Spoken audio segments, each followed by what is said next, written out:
शांति से। ट्रेलर तो अभी दिखा दूंगा तुम्हें 2-4 दिन में। चलो तो देखो, इधर देखना, इधर देखना, सुनना मेरी बात। मैं क्या बोल रहा हूं, सुनोगे तो आएगा, नहीं सुनोगे तो नहीं आएगा। सुनोगे तो आएगा, नहीं सुनोगे तो नहीं आएगा। बेटा अपन आज से चालू कर रहे हैं अपना पेपर नंबर 2। पेपर नंबर 2 का क्या नाम है? Corporate laws and other laws. ठीक है साहब? वही 100 नंबर का पेपर है, 70 नंबर की डिस्क्रिप्टिव है, 30 नंबर की एमसीक्यू है। बुक दूंगा मैं। लॉ में मैं टोटल 4 किताबें देता हूं। कितनी किताबें? 4। 2 किताबें और 3 किताबें, मतलब बेसिकली 3 पार्ट में हमारी लॉ की बुक डिवाइडेड है, क्योंकि सिलेबस बहुत ज्यादा है। तो एक सिंगल बुक देने से बुक बहुत मोटी हो जाती है। तो 3 बुक हैं टोटल, 600 650 पन्ने हैं तीनों बुक में मिला के। तो वो तो आपकी लॉ की मेन बुक रहेगी 3 पार्ट में। और फिर एक और अलग से बुकलेट दूंगा जिसमें RTP, MTP, past exam question, ICAI question, MCQ सारे अपडेट करके दूंगा टिल जनवरी 2025 के। टिल जनवरी 2025 के। समझ में आया? क्योंकि आगे का तो फिर क्या होगा कि जब तक बुक इशू कर दूंगा उसके आगे के अटेम्प्ट तो बाद में होंगे। जैसे अभी आप मई अटेम्प्ट होगा और सितंबर अटेम्प्ट होगा बीच में, तो वो तो हम अलग से कर लेंगे, क्योंकि बुक तो मेरे को अभी देनी पड़ेगी। तो अभी तक तो सिर्फ कहां तक हुआ है? जनवरी तक ही हुआ है। तो मैं आपको जो बुक भी अपडेट करके दे पाऊंगा, कहां तक दे पाऊंगा? जनवरी तक ही दे पाऊंगा। आती है बात समझ में? नहीं आती? बहुत बढ़िया। चलिए देखते हैं बोर्ड पर। ये डायग्राम बना लेना आप। सर मैं आप लोगों को एक तो क्वेश्चन की बुक देने वाला हूं, बता ही दिया। 2 बुक दूंगा इस 70 नंबर वाले पार्ट की, 1 बुक दूंगा इस 30 नंबर वाले पार्ट की। टोटल कितनी बुक हो गई? 4। फिर एक समरी बुकलेट दूंगा 50 पन्नों की, जिसमें आपकी पूरी लॉ के चार्ट्स बने हुए हैं, each and every chapter in the form of charts. जो आपको याद है मैं फाउंडेशन में रिवीजन कराता था छोटे छोटे लेक्चर्स, वैसे इंटर में भी कराता हूं। तो इंटर में जो लेक्चर्स का मैं रिवीजन कराऊंगा उनके मैंने चार्ट्स बना रखे हैं, ताकि वो रिवीजन नोट्स आपके पास साथ के साथ अवेलेबल रहे। रिवीजन क्लासेस अवेलेबल कराऊंगा सेम फाउंडेशन की जैसे, टैक्स की भी, लॉ की भी, और जब ऑडिट चालू हो जाएगा तब ऑडिट की भी। ठीक है? सेम पैटर्न, कोई चेंज नहीं आएगा। और सिर्फ मेरा मटेरियल आपको पढ़ना है, मोर देन सफिशिएंट है। उसके आगे पीछे कुछ करने की जरूरत नहीं पड़ेगी। ठीक है? आइए खेल खेलना चालू करते हैं। तो हमारा जो सिलेबस है, ये सब मत लिखना 1 क्वेश्चन बुक, समरी बुक, ये तो ऐसे ही लिख दिया मैंने। मेन ये चार्ट बना लेना। 70 मार्क्स का पोर्शन में तो 2 एक्ट आएंगे। The companies act 2013। Companies act 2013 में टोटल 29 चैप्टर्स हैं। इन 29 चैप्टर में से 11 चैप्टर तो मैं आपको सीए इंटर में पढ़ाऊंगा, और बचे हुए 18 चैप्टर में आपको सीए फाइनल्स में पढ़ाऊंगा। और उसके अलावा मैं आपको पढ़ाऊंगा एलएलपी एक्ट 2008। अब आप कहोगे मैं एलएलपी एक्ट 2008 तो फाउंडेशन में पढ़ के आए हैं, देखते हैं, बात करेंगे। ठीक है? बात करेंगे। ठीक है? चालू ही मैं आज से एलएलपी एक्ट ही करने वाला हूं। चालू ही मैं आज से एलएलपी एक्ट करने वाला हूं, क्योंकि मैं एक हार्ड एक्ट पढ़ाऊंगा, एक इजी। तो पहले हार्ड से चालू करूंगा, विच इज एलएलपी एक्ट, फिर एक इजी पढ़ा दूंगा बीच में, फिर एक हार्ड पढ़ा दूंगा। फाउंडेशन में सबसे इजी एक्ट कौन सा था? इंटर का one of the typical acts LLP act है। ठीक है? क्योंकि फाउंडेशन में हमने एलएलपी एक्ट में कुल में 4 सेक्शन पढ़े हैं, अब हमको पूरा का पूरा एलएलपी एक्ट पढ़ना है। ठीक है? तो एलएलपी एक्ट से हम चालू करेंगे अपनी कहानी। एलएलपी एक्ट पढ़ेंगे, कंपनीज एक्ट पढ़ेंगे। तो ये दोनों मिला के कितने मार्क्स के हैं? 70 मार्क्स के। फिर 30 मार्क्स के ये 3 चैप्टर है, मेरे फेवरेट चैप्टर है, क्योंकि 30 नंबर के हैं।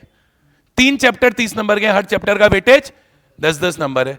खा जाओ इनको, मैं कह रहा हूं ऐसा लपेट खाओ कि पास तो इसी से हो जाए। सोचो सिर्फ 3 चैप्टर पढ़ने के 30 नंबर है, और यहां पे 11 और एलएलपी को मिला के 12 चैप्टर पढ़ने के 70 नंबर है। अब 70 को डिवाइड करो 12 से, तो ऑन एन एवरेज एक चैप्टर का वेटेज आता है 6 number, 5.75 to be very precise. और डिवाइड करो 30 को 3 से, एक चैप्टर का वेटेज 10 नंबर आता है। और यहां पे तो कुछ कुछ चैप्टर भाई साहब ऐसे आएंगे, कोई 50 पन्नों का, कोई 70 पन्नों का, कुछ ज्यादा नाराज हो गया तो 100 पन्नों का। यहां पे क्या है? जीसीए 20 पन्नों का,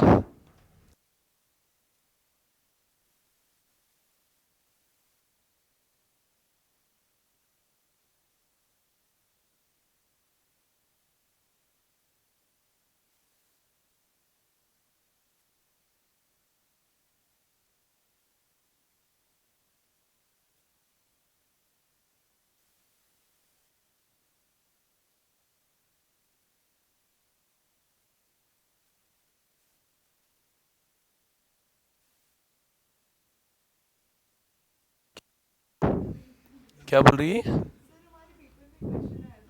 बताएंगे आपको, डिस्कस करेंगे, वी विल डिस्कस। क्लास के एंड में बोलना मेरे को ना। चलो आओ, तो अभी बोर्ड पर देखते हैं, अभी बोर्ड पर देखते हैं। तो अपना बेसिकली 70 नंबर का पार्ट ये रहेगा और 30 नंबर का पार्ट ये रहेगा। तो सोचो अब यहां पे हर चैप्टर मोटा मोटी कितने नंबर का वेटेज दिलाने वाला है? 10 नंबर का। और ये 20 पेज का, ये 20 पेज का, ये थोड़ा बड़ा है, 30-40 पेज का है, बट स्टिल इससे बेटर है।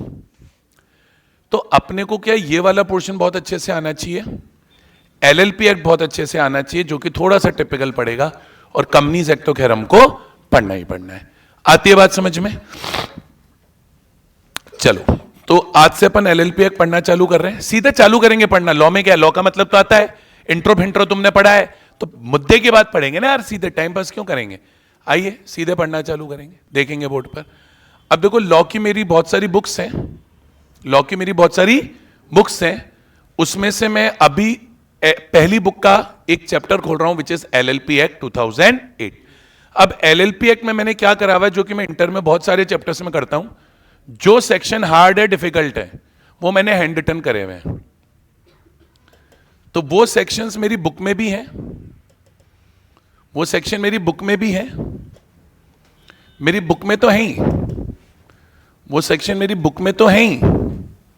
जैसे मेरी एलएलपी एक्ट की बुक है, तो वो सेक्शन आपको मेरी बुक में तो मिलेंगे ही मिलेंगे, but at the same time वो सेक्शन में आपको अपने हैंड रिटन नोट से भी कराऊंगा। किससे कराऊंगा?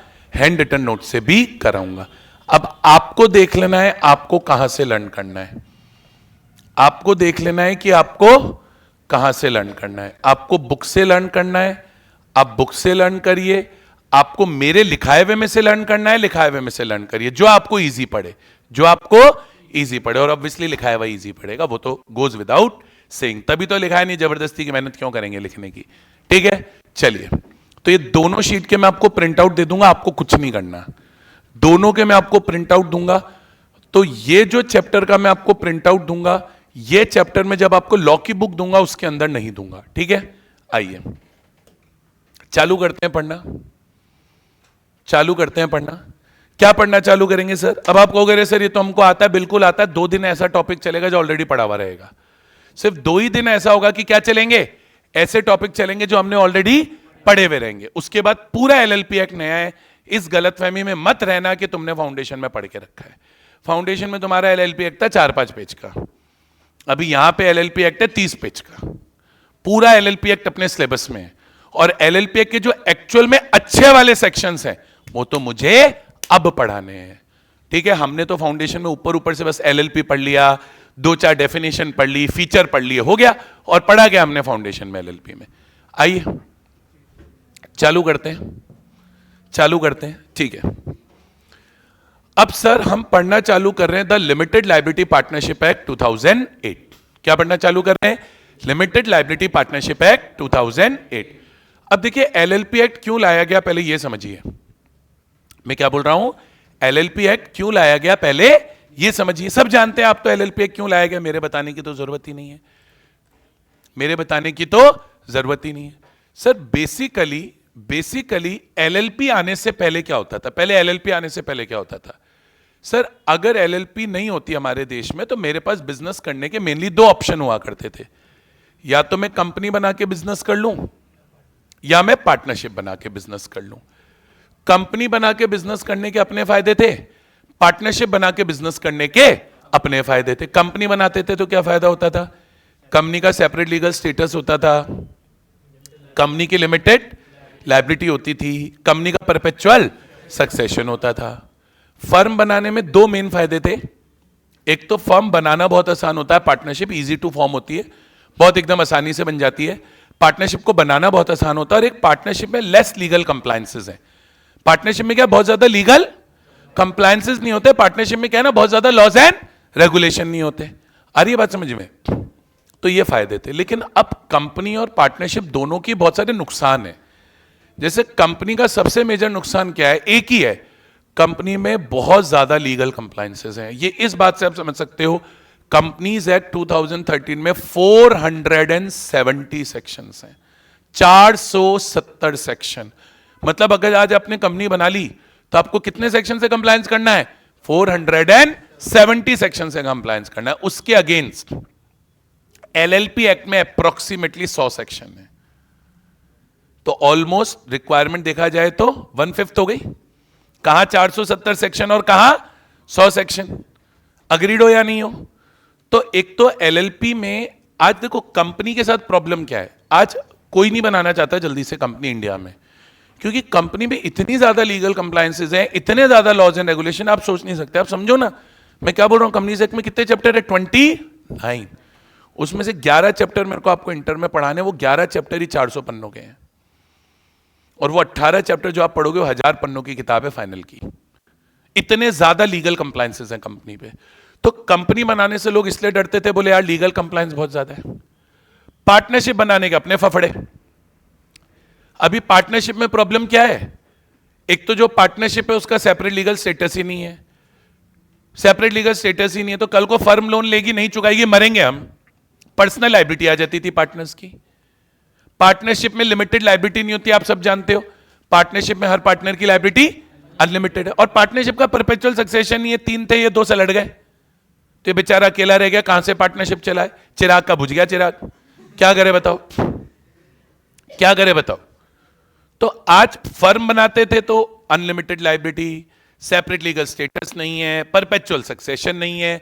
कंपनी बना रहे हैं तो साहब लीगल कंप्लायंसेस बहुत ज्यादा है।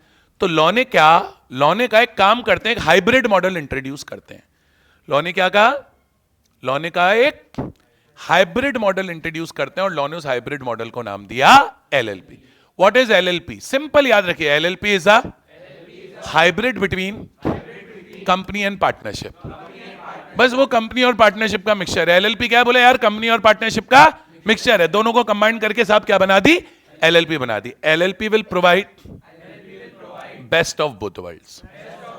अब फाउंडेशन में आपसे पूछ सकता है व्हाट इज एलएलपी, इंटर में नहीं पूछेगा। अंडर कोई गलतफहमी मत रहिए, अंडर कोई कंफ्यूजन मत रहिए। Nobody is going to ask you what is LLP at this level. हम एलएलपी पढ़ रहे हैं सिर्फ अपनी नॉलेज के लिए, एक बार सिर्फ नॉलेज के लिए। हमारा main focus meaning of LLP पे नहीं है, हमारा मेन फोकस एलएलपी के लीगल प्रोविजंस पर है। क्लियर है? आते हैं तो व्हाट इज एलएलपी। तो आप बोलेंगे सबसे पहले तो LLP is a new form of legal business entity. New form मतलब ये बिजनेस करने का एक नया तरीका है, जिसमें क्या रहती है?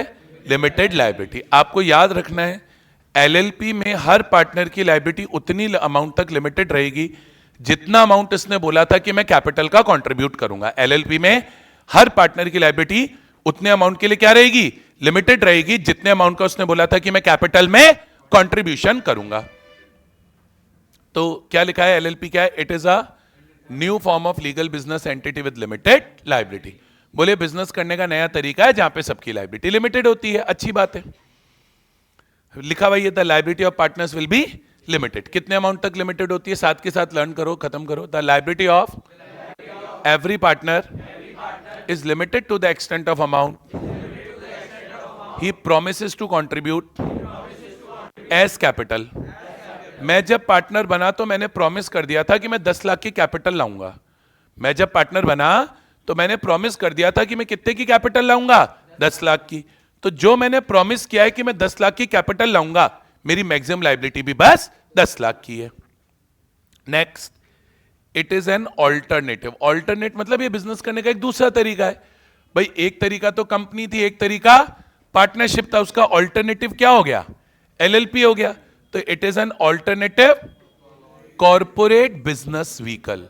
कॉर्पोरेट बिजनेस व्हीकल का मतलब होता है कि एलएलपी एक बॉडी कॉर्पोरेट है। कॉर्पोरेट बिजनेस व्हीकल का क्या मतलब होता है? कि एलएलपी एक बॉडी कॉर्पोरेट है। ठीक है, बोलो आया कि नहीं आया? अब सबसे बेस्ट बात क्या है सर? एलएलपी में क्या होता है? जो बिजनेस चलाया जाता है एलएलपी अग्रीमेंट बना के चलाया जाता है। जब लोग एलएलपी बनाते हैं तो आपस में एक एलएलपी का अग्रीमेंट बना लेते हैं। जब लोग क्या बनाते हैं? एलएलपी बनाते हैं तो आपस में एक एलएलपी का अग्रीमेंट बना लेते हैं। तो जो पार्टनर्स की राइट्स एंड ड्यूटीज होती हैं, जो किसकी राइट्स एंड ड्यूटीज होती हैं?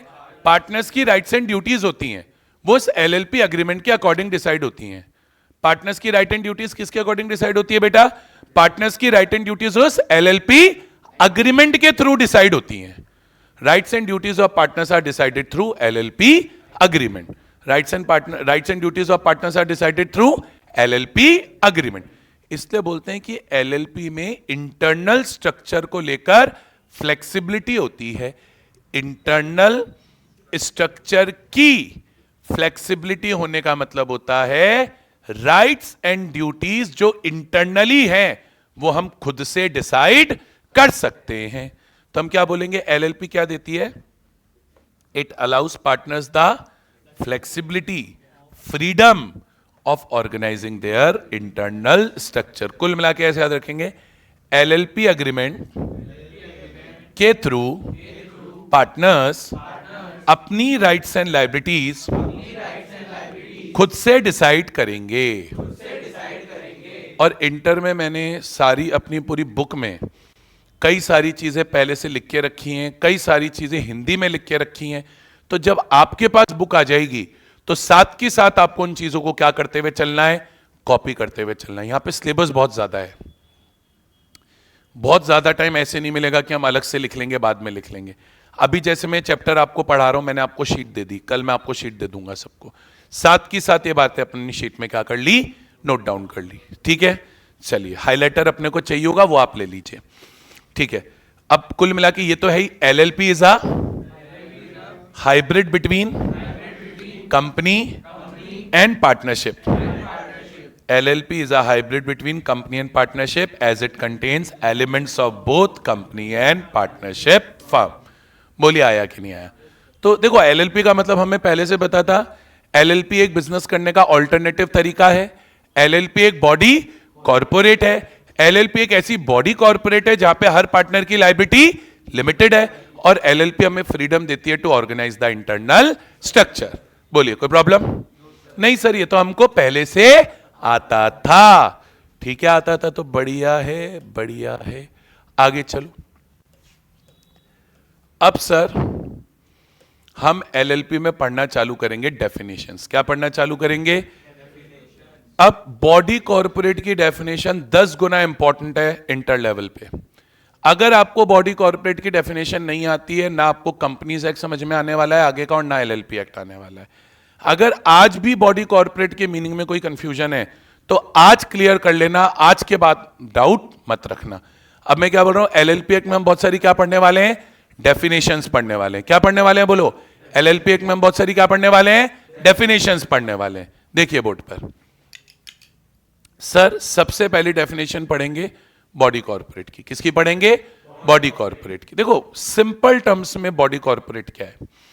सिंपल टर्म्स में सर बॉडी कॉर्पोरेट हर उस एंटिटी को बोलेंगे, बॉडी कॉर्पोरेट हर उस एंटिटी को बोलेंगे जिसका सेपरेट लीगल स्टेटस है. तो आप मेरे से पूछते हो सर बॉडी कॉर्पोरेट क्या है?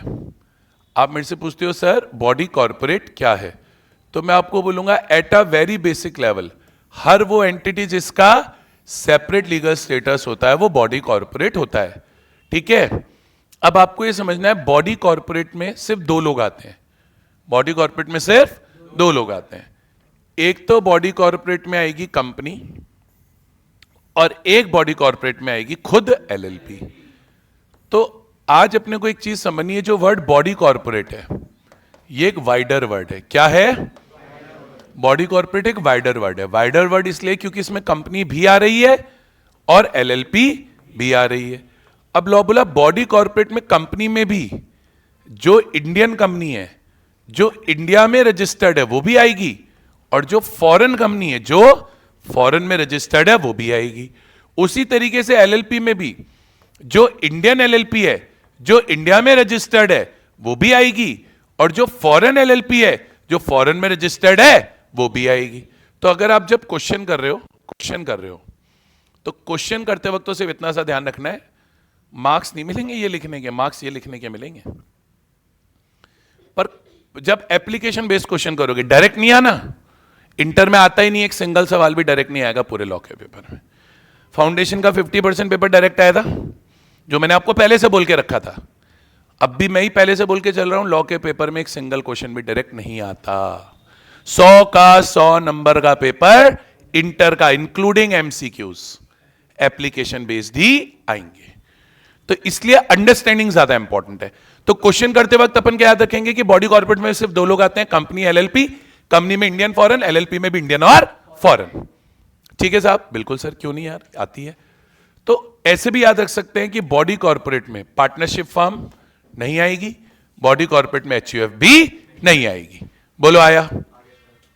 ये तो मीनिंग हो गया। लेकिन अब एक प्रॉपर वे में बॉडी कॉर्पोरेट की डेफिनेशन क्या है? एक प्रॉपर वे में बॉडी कॉर्पोरेट की डेफिनेशन क्या है? तो देखो सुनना, प्रॉपर वे में बॉडी कॉर्पोरेट की डेफिनेशन क्या है। इन्होंने बोला बॉडी कॉर्पोरेट में एक तो कंपनी आएगी, इट मीन्स अ कंपनी। कौन सी कंपनी? बोले जो डिफाइंड है सेक्शन 2 के क्लॉज 20 में ऑफ कंपनीज एक्ट 2013। अब section 2 of clause 30, section 2 of clause 30 of companies act 2013 क्या बोलता है? बॉडी कॉर्पोरेट में कौन आएगा, मतलब कंपनी का क्या डेफिनेशन? उन्होंने बोला company, company means a company incorporated under this act और प्रीवियस कंपनी लॉ। यही तो डेफिनेशन है कंपनी की, या कंपनीज एक्ट में नहीं है? कंपनी वो है जो कंपनीज एक्ट में रजिस्टर्ड है या प्रीवियस वाले कंपनीज एक्ट में रजिस्टर्ड है। तो बेसिकली ये वाला पॉइंट बात कर रहा है इंडियन कंपनी की। किसकी? फिर उसने बोला बॉडी कॉर्पोरेट में और कौन आएगा? फर्स्ट तो ये आ गया। सेकंड उन्होंने बोला body corporate includes a company incorporated outside India, यानी कि फॉरेन कंपनी। फिर इन्होंने बोला बॉडी कॉर्पोरेट इंक्लूड, तीसरे पॉइंट पे, LLP registered under this act, यानी इंडियन एलएलपी। फिर चौथे नंबर पे इन्होंने बोला body corporate includes LLP incorporated outside India, यानी कि फॉरेन एलएलपी। तो अब आपसे कोई पूछे बॉडी कॉर्पोरेट क्या, लर्न कराना, आप बोलेंगे body corporate means a company as defined in section 2 clause 20 of Companies Act 2013 and includes company incorporated outside India, LLP registered under this act, LLP registered outside India. पहले अपने को इतना learn हो गया, उसके बाद आपको बोलना है कि कभी भी इन दो लोगों को क्या नहीं माना जाएगा? बोले कभी भी इन दो लोगों को बॉडी कॉर्पोरेट नहीं माना जाएगा। कभी भी किन दो लोगों को? बोले कभी भी इन दो लोगों को बॉडी कॉर्पोरेट नहीं माना जाएगा। ये बॉडी कॉर्पोरेट में एक्सक्लूड होंगे, बट डज नॉट इंक्लूड। ये बॉडी कॉर्पोरेट के क्या हैं? एक्सक्लूजन्स हैं। इन्हें बॉडी कॉर्पोरेट नहीं माना जाएगा। किस किस को नहीं माना जाएगा? एक तो उन्होंने बोला कॉर्पोरेशन सोल को हम बॉडी कॉर्पोरेट नहीं मानेंगे। किसे नहीं मानेंगे? बोले कॉर्पोरेशन सोल को हम बॉडी कॉर्पोरेट नहीं मानेंगे। किसके लिए मना कर दिया? बोले कॉर्पोरेशन सोल को हमें बॉडी कॉर्पोरेट नहीं मानना। कॉर्पोरेशन सोल माने सर, कॉर्पोरेशन सोल मतलब कॉन्स्टिट्यूशनल पोस्ट, ऐसी पोस्ट जिनका अपॉइंटमेंट वाया कॉन्स्टिट्यूशन होता है। और ये जितनी भी कॉन्स्टिट्यूशनल पोस्ट है ना बेटा, जितनी भी हैं, इन सभी कॉन्स्टिट्यूशनल पोस्ट का सेपरेट लीगल स्टेटस है। जितनी भी ये क्या है बेटा? कॉन्स्टिट्यूशनल पोस्ट हैं। इन सभी कॉन्स्टिट्यूशनल पोस्ट का क्या है? सेपरेट लीगल स्टेटस है। तो क्योंकि इन सभी कॉन्स्टिट्यूशनल पोस्ट का सेपरेट लीगल स्टेटस माना गया अपने आप में, तो फिर तो ये बॉडी कॉर्पोरेट हो गई देखा जाए तो। क्योंकि हर वो एंटिटी जिसका सेपरेट लीगल स्टेटस होता है वो बॉडी कॉर्पोरेट होती है। तो लॉ ने यही मना किया। लॉ ने बोला जो कॉन्स्टिट्यूशनल पोस्ट है, जिनका according to constitution separate legal status भी है, हम उसे बॉडी कॉर्पोरेट नहीं मानेंगे। तो बॉडी कॉर्पोरेट में कौन कौन नहीं आएगा? Corporation sole. कॉर्पोरेशन सोल माने कॉन्स्टिट्यूशनल पोस्ट। कॉन्स्टिट्यूशनल पोस्ट में कौन आएगा? President of India, vice president, chief justice of India, ठीक है, prime minister, chief minister, governor, ये सारी की सारी क्या है? कॉन्स्टिट्यूशनल पोस्ट है। तो एक तो ये नहीं आएगी। एक इन्होंने बोला कोऑपरेटिव सोसाइटी, जो किसी भी कोऑपरेटिव सोसाइटी एक्ट में रजिस्टर्ड है। क्या बोला इन्होंने? कोऑपरेटिव सोसाइटी जो किसी भी कोऑपरेटिव सोसाइटी एक्ट में रजिस्टर्ड है, उसे भी बॉडी कॉर्पोरेट माना नहीं जाएगा। तो और कौन नहीं आएगा बॉडी कॉर्पोरेट में?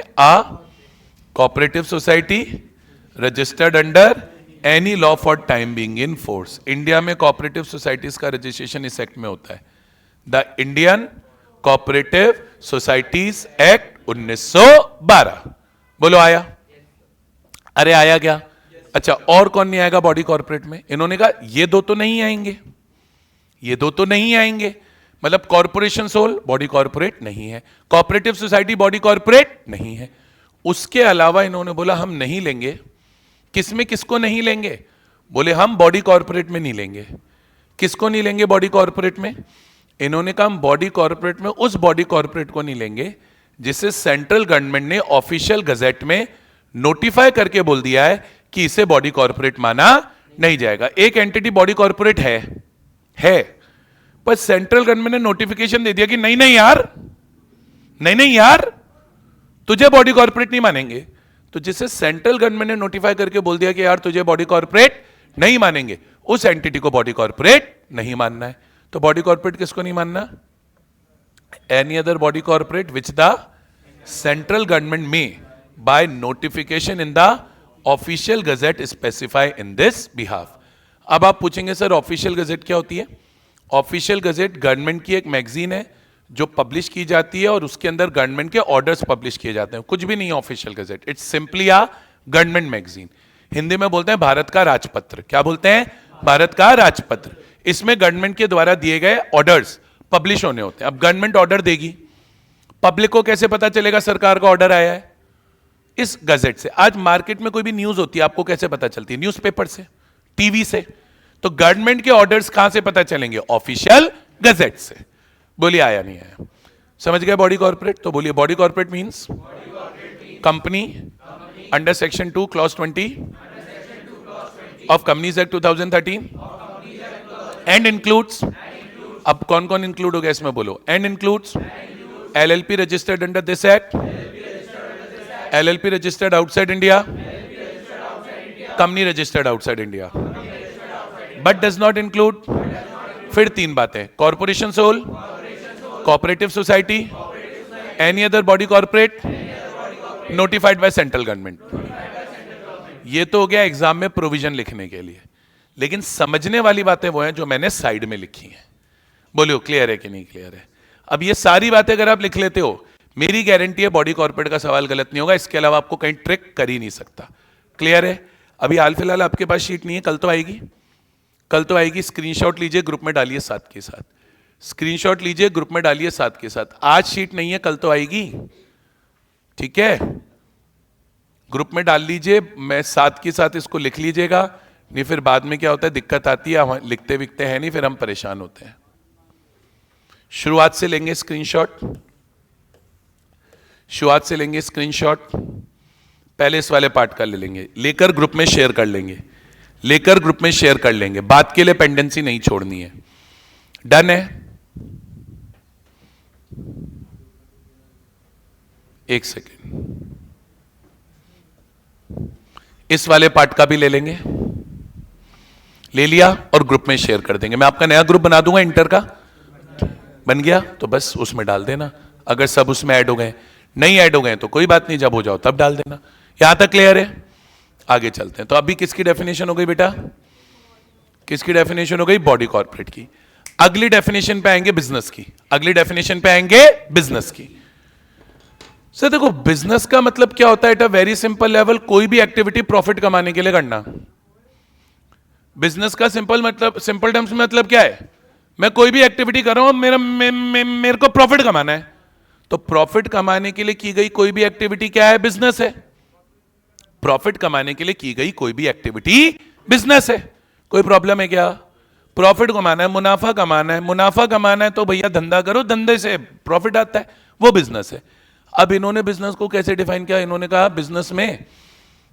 बिजनेस में भी वर्ड्स लर्न करने पड़ेंगे। मैंने जो 4 बॉक्स पे बना के दिए हैं, ये अब देखो ऐसे मार्किंग होती है, स्टेप मार्किंग इंटर में। अब ये 4 वर्ड आपने लिखने हैं पेपर में। अगर पेपर में बिजनेस की डेफिनेशन आई, बच्चे सोचते हैं हमारे लैंग्वेज के मार्क्स कट गए। लैंग्वेज के मार्क्स नहीं कट रहे। तुम इन 4 में से कोई भी एक वर्ड लिखना भूल गए, तुम्हारे मार्क्स कट जाएंगे। सिंपल है। बिजनेस में ट्रेड आता है, प्रोफेशन आता है, सर्विस आती है और ऑक्यूपेशन आता है। 4 चीजें बिजनेस है। ट्रेड माने खरीदना बेचना, बाइंग सेलिंग। प्रोफेशन माने CA, CS, architect, engineer. Service, banking service, insurance service, transportation service. Basically service are intangible benefits, coaching service, education service, medical service, trade, buying selling, profession, service, occupation। occupation में आ गया manufacturing. क्या आ गया? Manufacturing. तो आप trade, profession, service या occupation करोगे, उसे क्या माना जाएगा? बिजनेस। लेकिन इन्होंने बोला बिजनेस में वो एक्टिविटी मत लेना विच the central government may by notification exclude. मान लीजिए सेंट्रल गवर्नमेंट का कोई नोटिफिकेशन आ गया और सेंट्रल गवर्नमेंट ने नोटिफिकेशन देके बोल दिया कि भैया देखो हम इस एक्टिविटी को बिजनेस नहीं मानेंगे। सेंट्रल गवर्नमेंट का क्या आ गया? नोटिफिकेशन आ गया। और सेंट्रल गवर्नमेंट ने नोटिफिकेशन देके बोल दिया कि भैया हम इस एक्टिविटी को बिजनेस नहीं मानेंगे। तो जो एक्टिविटी को सेंट्रल गवर्नमेंट ने नोटिफिकेशन देके बोल दिया कि फलानी एक्टिविटी बिजनेस नहीं है, तो फलानी एक्टिविटी बिजनेस नहीं है। बोलो बिजनेस माने क्या? बिजनेस माने, ऐसे ही बोलूंगा, बिजनेस माने चार चीजें। लर्न करने का तरीका भी यही होना चाहिए। ये नहीं बैठ के लाइनें लर्न करो, इंटर में नहीं होगा वो। सिलेबस इतना ज्यादा है लॉ का, आप लाइन लर्न नहीं कर पाओगे। वर्ड जो बॉक्स बनेंगे, हाईलाइट होंगे, वही लर्न होंगे से। बिजनेस माने ट्रेड, प्रोफेशन, सर्विस, ऑक्यूपेशन। पर बिजनेस में नहीं आएंगी एक्टिविटी जो सीजी नोटिफाई करके एक्सक्लूड कर देगी। कोई प्रॉब्लम? तो हमें बिजनेस का डेफिनेशन आ गया, हमें बॉडी कॉर्पोरेट का डेफिनेशन आ गया, और हमें एलएलपी का मीनिंग आ गया। ठीक है, पहली क्लास है, थोड़ा सा लाइट रखेंगे, कल क्लास को और ज्यादा हैवी बना दूंगा। यहां तक क्लियर है? कल से टेक्निकल पार्ट चालू हो जाएगा, और वो पार्ट चालू होगा जो आपने फाउंडेशन में नहीं पढ़ के रखा होगा। कुछ कुछ चीजें आएंगी पढ़ी हुई, बाकी सब अलग आएगा। तो अब प्लीज उसको डे 1 से अपने को सिंसियरली पढ़ना है। आपने तो फाउंडेशन में गलती करी थी, डे 1 से आपको लगा लॉ आसान है, हमने सोचा एंड में लर्न कर लेंगे। एंड में सिलेबस नहीं मैनेज होगा, शुरुआत से करना पड़ेगा। Same thing applies for audit also. Practical practice कर लोगे, अच्छा हो जाएगा, कोई टेंशन नहीं है। जीएसटी आएगी तब देखेंगे, अभी टैक्स में मैं आपको कुछ नहीं बोलूंगा। आज की क्लास लर्न करो, मीनिंग समझ में आ गया? डायरेक्ट टैक्स, इनडायरेक्ट टैक्स का बहुत है। कोई नहीं पूछा पेपर में what is DT, what is IDT. Paper में उस पर बेस प्रैक्टिकल आएंगे। समझ गए क्या? बोलो यस और नो।